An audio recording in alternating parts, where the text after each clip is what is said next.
Pangalan po ng dakilang Panginoon Jesucristo, ang mapagpalang gabi po sa bawat isa. Tayo sa magpapasalamat natin para sa gabi ito. Ating ginaganap tuwing ikatlong linggo upang magpasalamat tayo sa lahat ng mga biyaya ating tinanggap mula sa ating dakilang Panginoon. Meron po tayo dito mga itas na pinagkaloob sa gabi ito. Sabi po dito sa Marcos 4,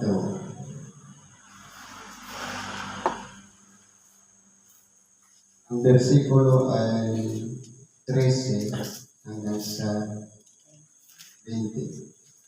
Sabi po ganito.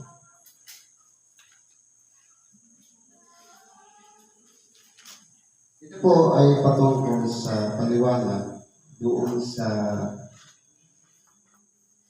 apat na uri ng binhi na inisip ng manghahasik. Sabi nito, at sinabi niya sa kanila, hindi pa ba ninyo nalalaman ang talinghagang ito? At paano malalaman ninyo ang lahat ng mga talinghaga? Ang mga hasik ay naghahasik ng salita. At ang mga ito ay yauna na sa tabi ng daan na doon nahasik ang salita at ng kanilang mapakinggan pagdakay pinaroonan ni Satanas at inaalis ang salita na inihasik sa kanila. At din naman itong mga nahasik sa batuhan na pagkarinig nila ng salita pagdakay nagsisitanggap may galak at hindi nangapagat sa kanilang sarili, kundi sandaling tumatagal, kaya pagkakaroon ng kapigatian, unang mga pag-uusig dahil sa salita pagdakay nangatisod sila. Ngayon po, dito muna tayo sa dalawa. Ito po sa tabi ng daan, kung mapapansin natin, hindi po siya tumagal. Kasi po, dahil nasa daanan nga siya, tinuka agad ng mga ibon. Kaya anong nangyari po, tinanggap ang salita, pero inaalis agad pagdaka. Sa makatuwid parang mabilis lang. Na-absorb ng ating unawa, pero dahil nga po nasa tabi siya ng daan, hindi po siya makapenetrate. Kaya madali pong naaalis ang salita. Kumbaga, tinanggap natin sariwa lang sa ating pag-iisip sa mga oras na habang pinapakinggan, pero paglabas ng simbahan, wala na po tayong matandaan. Kasi po, si Satanas mismo ang nag-aalis ng salitang inihasik. Gayon din naman po yung nasa katuhan. Mayroong excitement. Nagsisitanggap na may galak. Subalit, hindi po siya nangag-uugat. ni hindi man lang makalabas ang ugat para sana'y makasipsip ng halumikmik o kaya makatayo siya sa pamamagitan ng mga ugat dahil nga po walang init na nararamdaman. Hindi po siya nabuhay. Kumbaga, sa pakikinig ng salita, tuwang-tuwa. Sabihin natin, ayos ito, ebanghelyo ito. Makakatulong ito sa atin. Pero po, meron tayong tinatawag na mga kapighatian.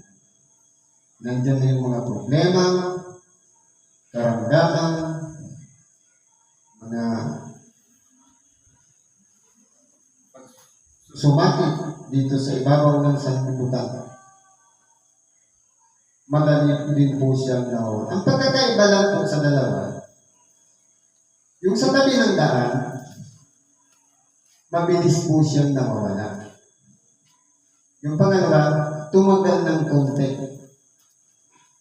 At sa pangatlo, ang mga iba yung nahasik sa dawagan, ang mga ito'y yaong nangakinig ng salita, at ang mga pagsusumakit na upo sa sanlibutan, at ang daya ng mga kayamanan, at ang mga pita sa ibang mga bagay ay nagsisipasok, at ang nagsisiinis sa salita, at ito'y nagiging walang bunga. Medyo mas matagal siya. Kasi po, kung mapapansin natin, tayo po ay nabubuhay dito sa sanlibutan bilang nasa laman. Ang salita ng Diyos ay Espiritu.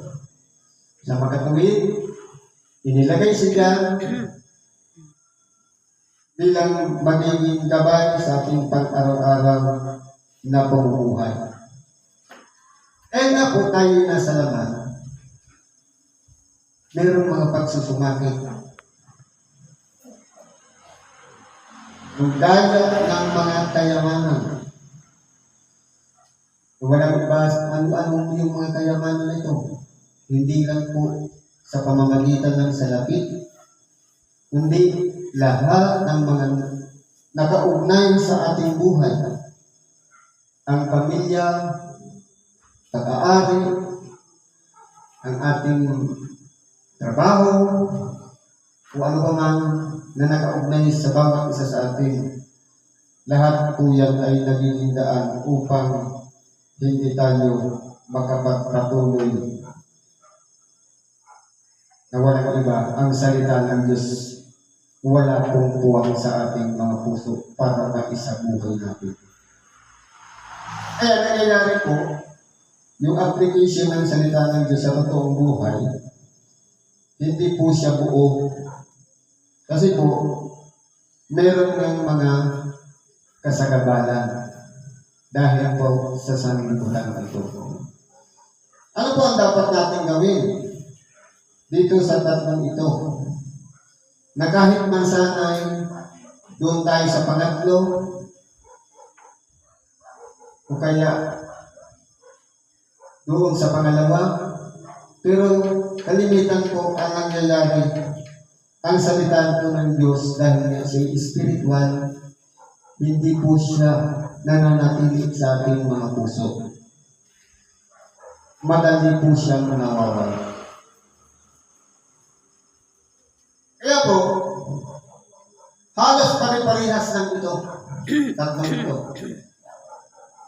Kumbaga sa computation ng panahon, ang nahulog sa tabi ng daan, parang isang oras lang na tumimo sa puso. Yung sa matuhan, halos isang buwan lang.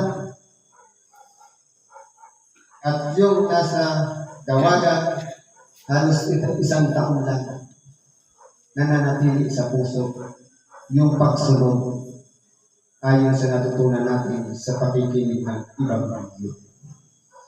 na isagawa nga natin, pero saglit lang. Dahil po, dito sa ibabaw ng sanlibutan, hindi natin magawa na dapat maging priority yung application ng salita ng Diyos sa ating mga buhay. Kaya hindi po siya makapanguna. Hindi maisagawa yung tinatawag na